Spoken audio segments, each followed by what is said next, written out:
Hello, just a quick video. I was inspired by watching a video yesterday on YouTube about a guy telling his story about retiring at 56 or losing his job at 56. I am now 58, I'll be 59 in a couple of months' time. I got made redundant at 50. I had survived a stroke in July 2016 when I was 49. I worked hard in rehab, got walking again, got reasonably fit, aimed to get back to work, which I did quite quickly. I had several issues that had hung over from the stroke, mainly cognitive issues like memory and stuff like that. I'd also a vision loss on my left. I'd lost peripheral vision on my left, which made things hard for navigating. Also made things hard for walking around, reading, that type of stuff. But I was getting by, and as I say, worked really hard to get back to work. Just prior to the stroke, so on the Thursday night, I played squash and dissected my carotid artery on the right, which then led to the stroke. On the Friday, I felt okay on the Thursday night, and on the Friday I felt okay. I was sick on the Friday morning, so I decided not to go into the office, to work from home and do some mandatory training that was required. I'd also lined up an internal job interview on the Friday evening or Friday night at 10:30 my time with my potential new boss, who is based in the United States. I'm in Perth, Western Australia. Sorry about that, Perth, Western Australia.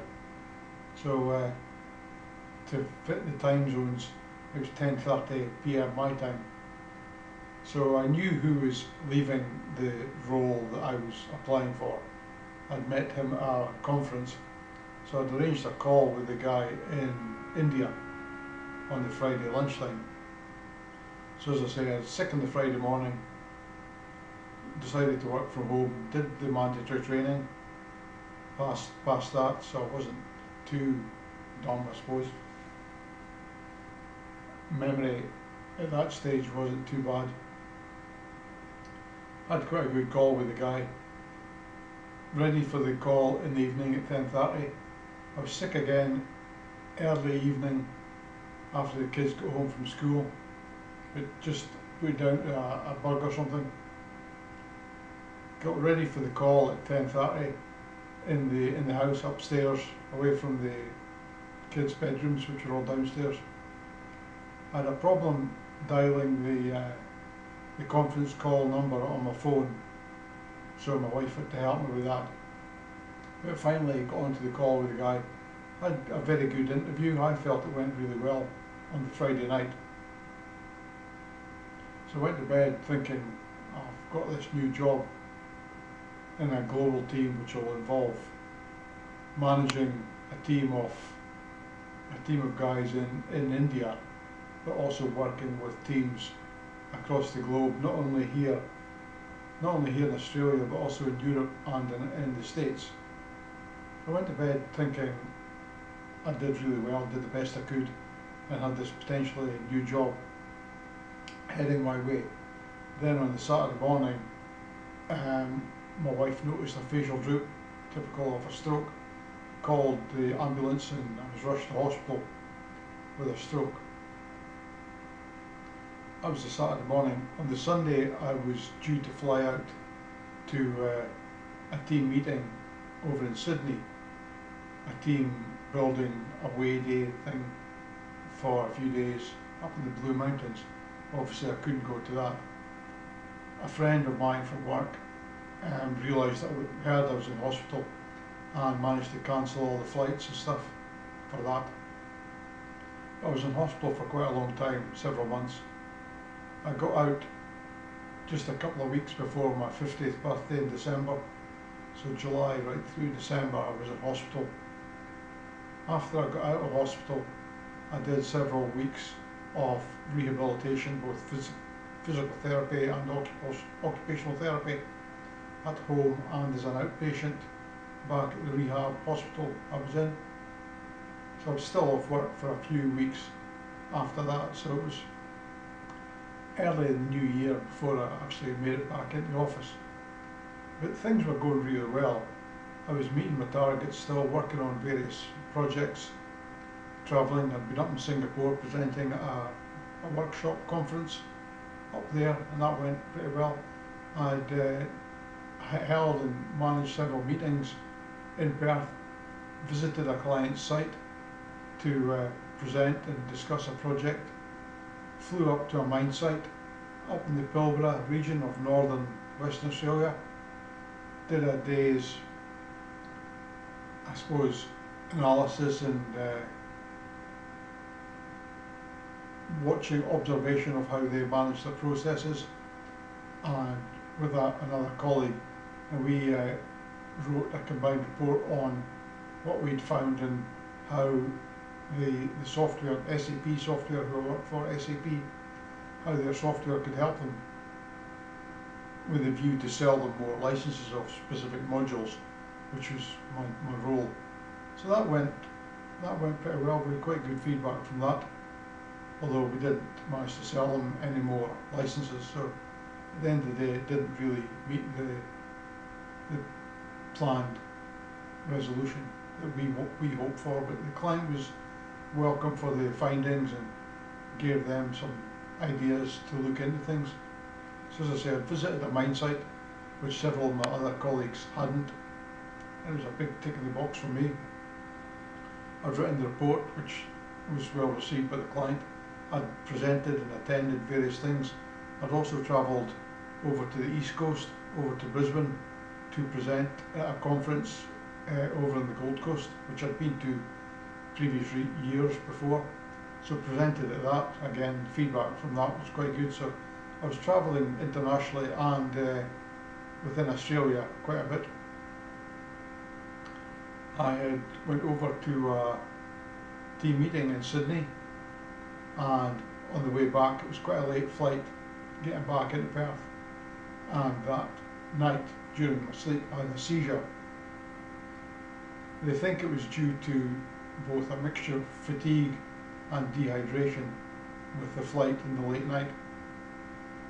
I hadn't been living it up too much in Sydney, with a few late-ish nights with the team building, but weren't really drinking that much, and weren't really out partying, so to speak, that much. But that night I had a seizure, woke up in the morning following the seizure, and bitten through my bottom lip, was covered in blood, and I went to bed, just so you lose your bodily functions again. So the stroke symptoms came back again. My wife found me in the morning, thought I'd had another stroke, rushed to hospital. Oh, it's a seizure, here's your anti-seizure meds.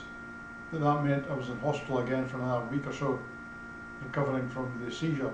So I was off work again. So I suppose from the July through to the February, I'd been off work quite a lot, which I don't think did me any favours. But while in hospital, I had an idea for a stroke identification technology, I suppose you'd say, using SAP software, and there was an internal competition, an innovation competition called 1 Billion Lives, which SAP ran every year to try and improve things like medical processes or charitable organisations trying to improve. The aim was to improve 1 billion lives globally, which was quite a noble endeavour, and there was a few notable winners from previous years which we'd sort of briefed ourselves on. One was a cancer treatment to use SAP's database technology to analyse the human genome. A lot of the research was done on white Caucasian genomes. That wasn't transferable to populations like India or China. So the database, the solution that they'd come up with was to take that raw data and then transpose it to be used in India specifically, and they won a couple of years previously.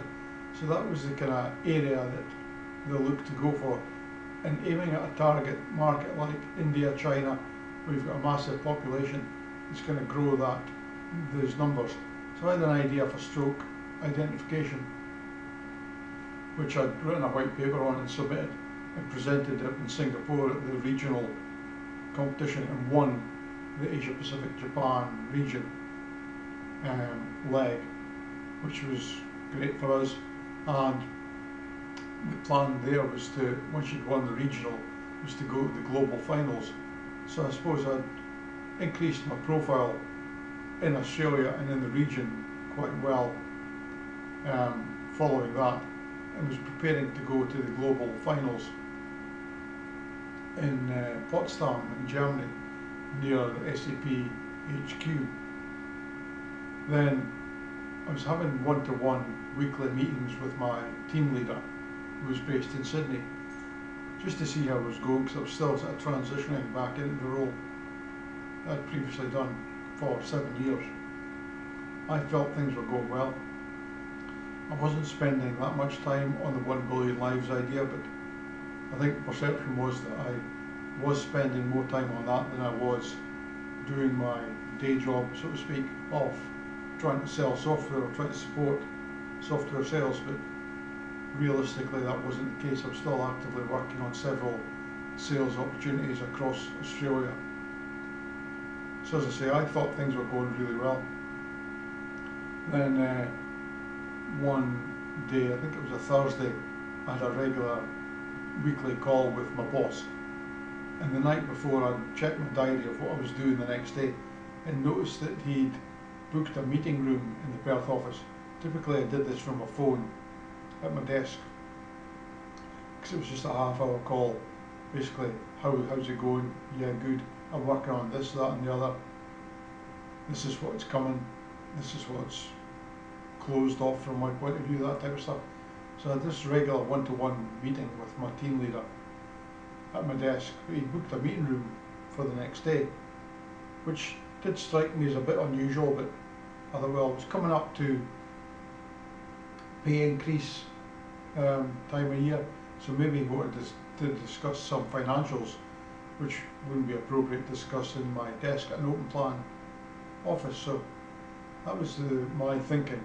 Anyway, I got in the next day, opened up my laptop, fielded a few emails, got ready, and I was going to the meeting room to set up my laptop and get prepared, but the meeting room was being used by two people, one lady and the guy who was a senior manager, who used to be the managing director of SAP Australia, but he moved out of that role for one reason or another and was now in a kind of consulting role. So he says, we've got the room booked, but he says, I'll come and get you at 9:30 or whatever the scheduled time was. And I thought, okay, so I'm back at my desk thinking, that's a bit weird, but maybe he's in the meeting to discuss new jobs or pay increases, because I applied for this job in the global team, which I didn't get because I was still in hospital. They had to close off the position before the end of the year, and that went to somebody else, which was fair enough. But I thought, well, maybe that's why they've got a meeting room, because they will discuss more than the kind of usual one-to-one, how's it going type discussions. So as I say, I didn't really think too much of it at the time. So I walked in, knocked on the door, walked in the meeting room at 9:30, and the guy says, do you want to take a seat? And I goes, I don't know. And my team leader was on the phone call, on speaker. And I goes, well, I'm not sure what all this is about. So I didn't sit down at the time. And my boss on the phone says, we just need to tell you something. You're being made redundant. And I was kind of taken aback. The lady was from HR. She'd a ream of paperwork that she handed me. She goes, this is the details. This is the severance figure that you're going to get. This is the details of your redundancy. We need you to go clear your desk. We'll arrange to get your laptop handed back. So just go home, phone your wife and then just go home after clearing your desk. And my boss says, how are you going to get home? And I said, well, I came in on the train, so I'll just take the train home. No, we don't want you using public transport. Organise an Uber, claim it back through expenses. Now, I stayed a 40-minute train ride from the office, so it was quite an expensive Uber. But I did as I was asked. Took an Uber home, I phoned my wife, told her the news, which was a shock for her as well. Got an Uber home, got settled down, discussed it with my wife. She was mad and gradually settled into accepting what had happened, which, as I say, was a major shock at the time. So I was just over 50, didn't really know what to do. SAP had given me a bit of a bum steer, I think you'd say. They'd given me a specific special code which I could use to apply for new jobs, internal jobs, and this was supposed to promote me up the list of candidates. So the plan was that people who had been made redundant, it wasn't just me, it was several people in Australia and globally. So the idea was to bump us up the list to give us preferential treatment for new jobs. So I was busy looking for new jobs internally as well as externally, but there turned out not to be any. It was a bit of a red herring and a time wasting exercise in my point of view. So but I settled into looking for new jobs, applied for a couple of jobs internally which met my skill set. I'd managed to get an interview for one arranged. I'd applied for several other roles in Perth, reached out to contacts to see what was on the market. I'd arranged an interview for an internal job which seemed to fit my CV. The interview had been scheduled and they sent me a script, and I read through the script and I thought, this isn't me, this doesn't sound like my job. Turns out it was a job for a finance software salesperson which didn't fit my experience at all, and I think they were just wasting my time. I was getting a little bit pissed off, so I did some investigation, talked to a no-win, no-fee legal team about unfair dismissal, because I felt that I'd been dismissed or made redundant because I'd been ill after having a stroke and whatever. So I spoke to them, went through some dates. Turns out you've only got 20 days with Fair Work Australia to lodge a complaint after you've been made redundant. That 20 days had evaporated quite quickly with them sending me off on these wild goose chases, applying for jobs and setting up interviews which turned out not to really be the job or the role that I would fit. So that kind of wasted my time. I did end up getting a couple of contract jobs which went okay, but one just fizzled out. The project was being poorly managed and that fizzled out. The next couple, I really struggled with fatigue, getting up in the morning to travel into Perth to go to work. I missed several meetings. I did work from home in one of them a fair bit, but the team I was based in was based over on the East Coast, so it was like a 3-hour time difference. So a 9 AM meeting for them was 6 AM my time, so I was really struggling to get up and be functional at that time in the morning to attend these meetings, and that ended up being my downfall. I didn't pass the 6-month probation period because I'd missed so many meetings. I had spoken to my boss about it and he'd said don't worry, but then when it came to the end of the 6 months it was important, so I lost that job. So I ended up at a bit of a loose end, feeling a bit hopeless. My marriage had broken down at the same time. The redundancy, the stroke, redundancy, etc. didn't help. Turns out she was having an affair with a guy who'd done some work at the house, so that went a bit pear-shaped. There was all the stress of the divorce and stuff like that as well. So I was now, we'd sold the house, the kids had been staying with my ex-wife and her boyfriend.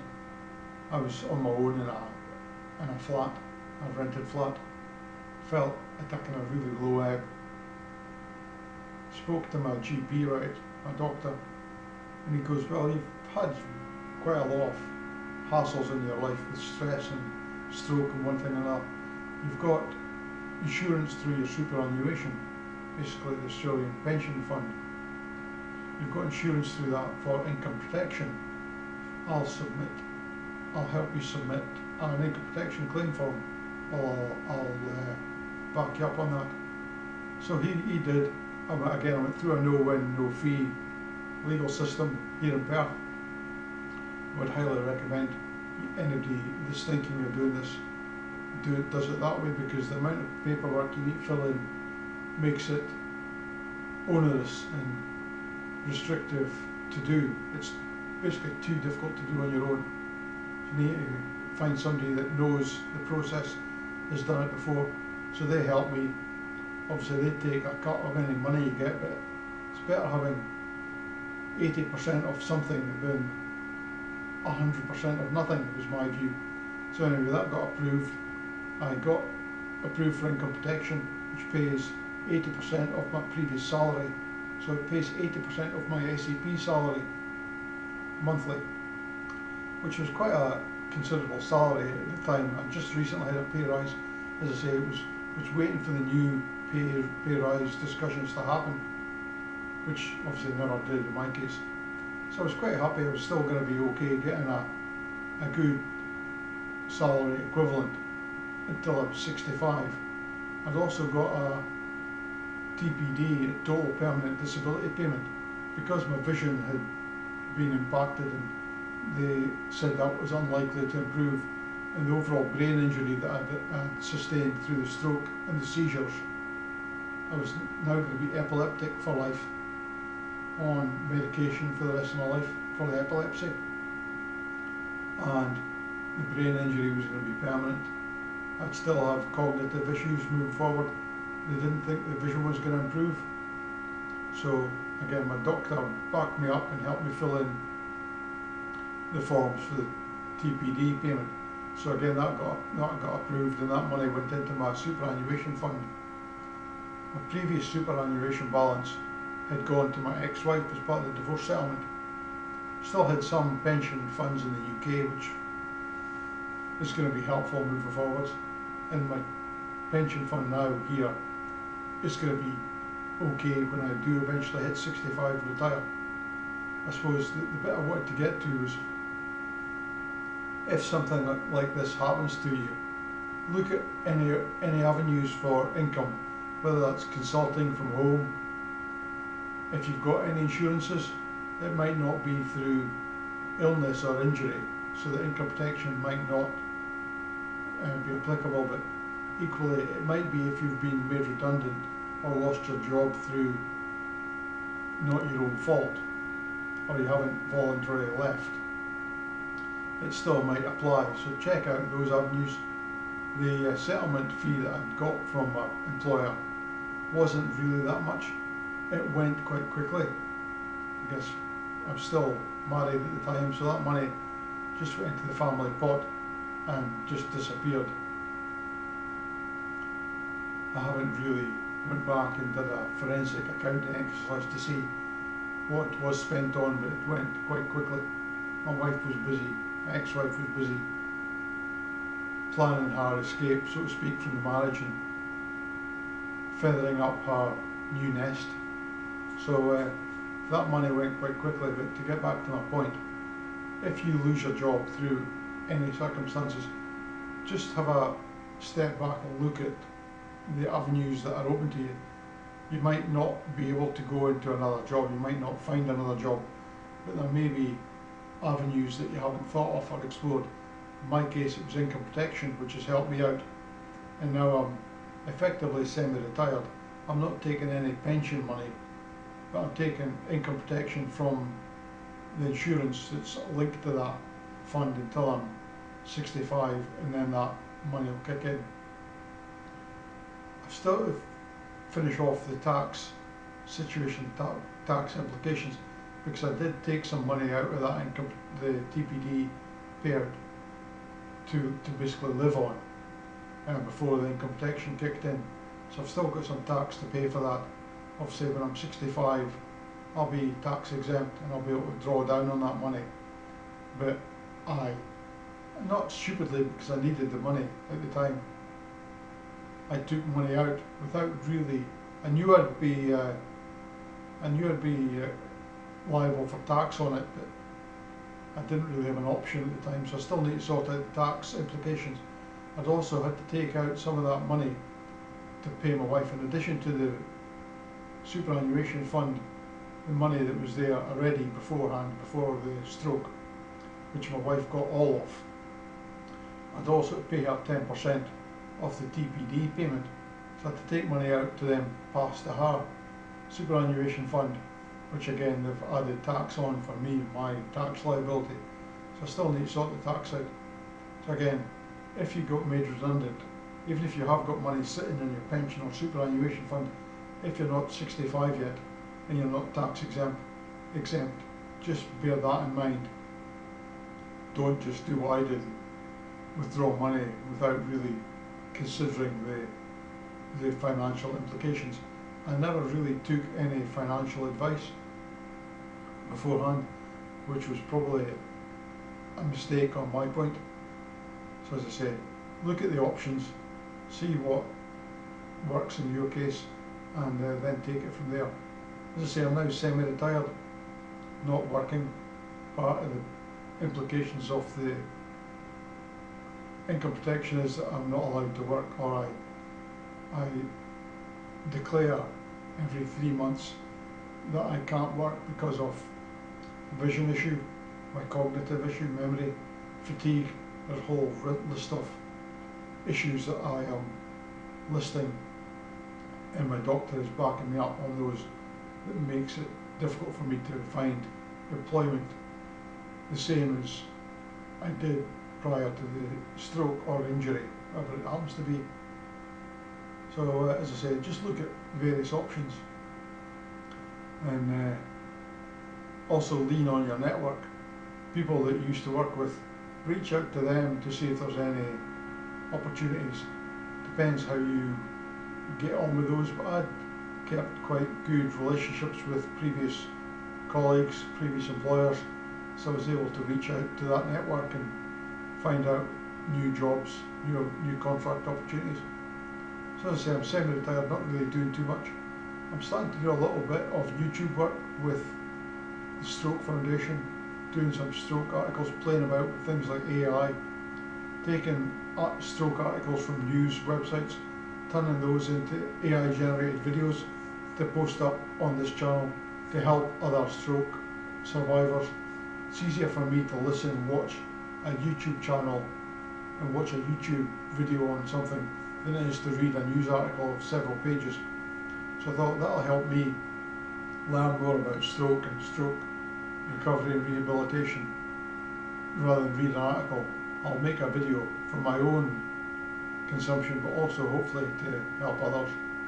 I've also been playing about with AI and how to create little cartoon videos and just really things for fun, just to entertain myself and keep myself busy. It's not really a job. I am also looking at investigating things like Shopify, and they call them side hustles, I suppose. Looking at various opportunities of what I can do with those, but just to keep myself busy and earn extra income. But I haven't really done too much with that yet. Again, I find I procrastinate too much, and if I can do something, I know I'm going to have time tomorrow, so I'll do it tomorrow. So I haven't really spent the time and effort in that yet. Again, another reason why I don't think I could hold down the job that I used to do, because I put things off and wait until it's the deadline before I have to do anything. So that's what I'm doing. I'm also trying to volunteer a little bit. I started doing Aikido, Japanese martial art, after my stroke, just to get physically active and have something to work towards. So I've started,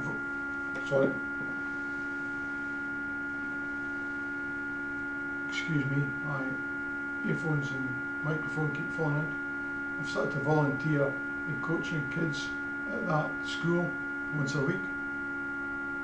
only for a couple of hours, so again, it's not a full-time job, doesn't take up much of my time, it's something to do.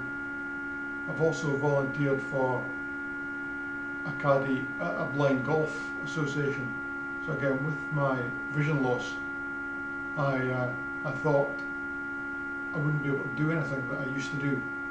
Certainly wouldn't be able to play squash or any racket sports. I didn't think I'd be able to play golf again. I did start to teach myself left-handed golf, but that was too difficult to unlearn playing right-handed. So I tried to teach myself left-handed golf, but that was too difficult. So I thought I might have to go and join a blind golf society. That thankfully I found vision therapy, which has improved my vision. Now I can drive again. My vision field has opened up good enough to be able to drive. These glasses have got a prism built into the lens which magnifies things from the left, brings them more into the central field of vision, which do help for reading. I don't wear them all the time, but certainly working on a computer and reading, they do help. So I thought I'd volunteer for this blind golf society as a caddy, and again, you get inspired by people who have a vision loss for whatever reason.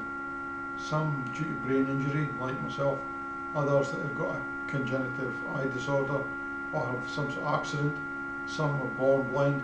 But these guys and girls want to get out in the fresh air, try to hit a golf ball around, and I guess they've got that tactile feedback from hitting a golf ball. You get that vibration through the club and you feel what you're doing.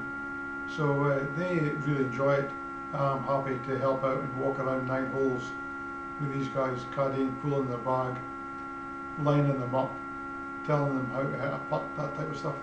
So I'm keeping myself active by doing that, volunteering at the Aikido dojo, playing about with various things in IT, but that's really about it. So again, investigate if you do find yourself in my position of being made redundant or losing your job early, which it sounds ideal, retiring early, but honestly it's not all it's cracked up to be. If I could, I would rather be back in my previous job. I was good at it, I enjoyed it, there was an element of travel involved, pay was good, bonuses were good, things were, as I say, ticking along quite nicely for me after my stroke.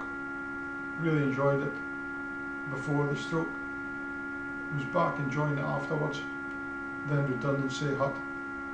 You would think being made redundant at 50, oh it's great, you're 15 years before you're due to retire. Go and enjoy yourself, go and play golf, go and travel. Obviously you need money to travel.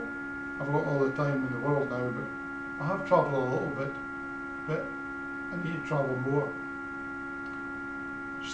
Struggled to play golf due to the vision loss. Couldn't drive, so it's difficult to get to golf courses. All my mates are working, so really nobody to golf with. Thinking of joining a golf society so I can golf with people through the week. Basically retired people, I guess. So I'm investigating that opportunity to play a bit more golf in the next year or so. But even just going to practice, still try and practice every other week. So as I say, if you find yourself in my position, forcibly retired early through either redundancy, ill health, or you've decided to pack in the rat race and go and do something, try and keep yourself active.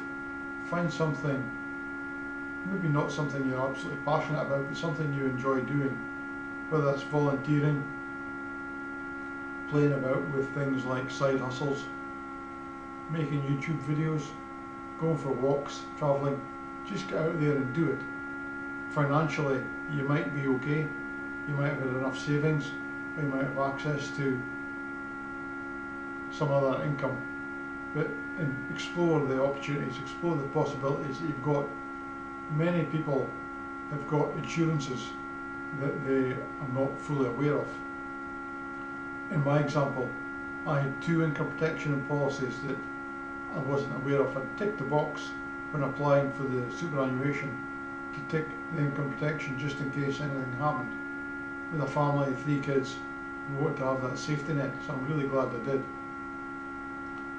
So I had the main income protection policy, but like other insurance companies, they'd been skimming off the regular payments to my superannuation to fund the main insurance policy, also using some of that to fund a secondary income protection policy, which I never knew about. I don't think I would have found out without going through a no-win, no-fee legal team who discovered that I had more than one income protection policy and applied for both.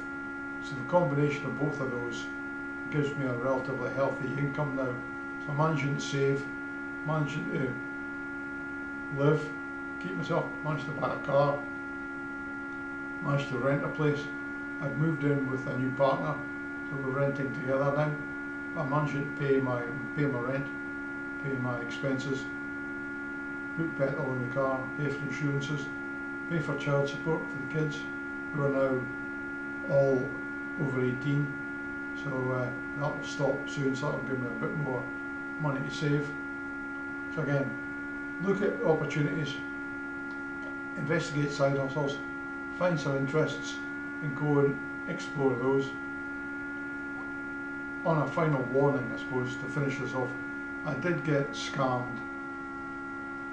I was looking for a side hustle, something to do, and I stupidly responded to a social media post about crypto investing. They contacted me and basically got scammed. I thought I was managing my own crypto investment through these people, and I was putting in some money. I did manage to hold back and not put too much in. I put several $1,000s in just to have a little bit to play with, and hopefully use that as a bed to build on. And it was going quite well. This was all through the divorce, so I was a little bit distracted and stressed out at the same time. I'd just been made redundant, I just lost a couple of contracting jobs. Anyway, and I'd taken money out of my super, so I had quite a lot of money to play with. And basically I was paying myself a monthly salary from that nest egg that I'd taken out. So again, I had not money to burn, but I had money that I was playing with, I suppose, looking to invest to make more of that money. And I thought, well, crypto trading could be the way to go. So anyway, I got scammed by this company. I was investing and managing the investments, buying different cryptocurrencies, waiting for them to go up, selling them on this company's portal. I was making quite a bit of money on paper. In this portal, it looked like I was making quite a bit of money. I was still a little bit suspicious, so I did do a couple of extracts or withdrawals from the portal back through to my bank to prove that I could send money, but I could also get money back. So I did that. I guess you'd call it due diligence, or I thought it was due diligence. Turns out that I got money back, or some money back, a percentage of what I put in, but the rest was all a scam. The portal that I was logging into and seeing my profits grow wasn't real. Whether it was a fabrication that they had put up or what, I don't really know. The price of various cryptocurrencies did look accurate, because I'd checked those independently and they seemed to be accurate. But the trades that I was doing, the buying and selling, were obviously not real. Anyway, 1 week my portal access disappeared and I was told that my account had been closed because I'd a couple of open trades and I didn't have enough money in my account to fulfill those trades, so they closed off my account. I had emails to prove that they were closing off my account, and then the portal access just disappeared. My money was gone. They never answered any emails, never answered any phone calls. It had just gone. Turns out it was a scam. So again, be cautious of things like that. I've been contacted subsequently by people to say, oh, we've found that company has been closed down, but there's still some currency available in your name, we can help you retrieve it.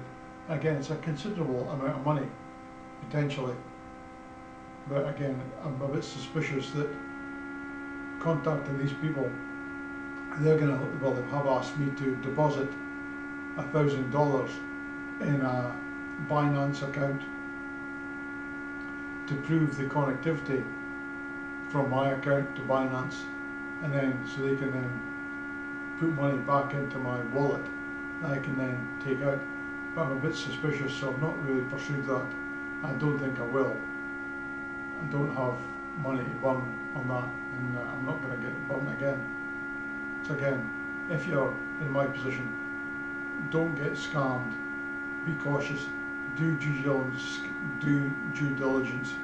Check things like Scam Alert, government websites, that type of stuff, to see if these things are legit. I had Googled them, I looked up, and they seemed to be legit, but obviously they weren't. They'd done a pretty good job of putting up a fake website and fake reviews and stuff like that. So again, be very cautious, but look for potential other income streams that you may have, specifically things like insurance through your superannuation or pension policy. Maybe speak to your bank or a financial advisor. Speak to one of these no-win, no-fee legal teams to see what options they've got. They can do the financial digging behind the scenes that we can't as normal punters. We just don't have that knowledge or expertise, so maybe speak to one of them. The one I used here in Perth was called LHD Lawyers, who have been excellent. I would recommend those to anybody. But investigate all options. Don't let it get you down, and try to keep yourself active and positive. And anyway, if you've made it this far, thanks for watching. I'm going to try and keep this YouTube channel going, so thanks to the guy who did the video that inspired me to do this. I'll link his details in the description. Again, he's in my position. He retired early and he's trying to grow his YouTube channel. It's quite difficult to grow a YouTube channel to get monetized, but again, it's possible, and that's one of the things I'm also trying to do. So anyway, thanks for watching this far, and do what you can, and keep your head up. Thank you.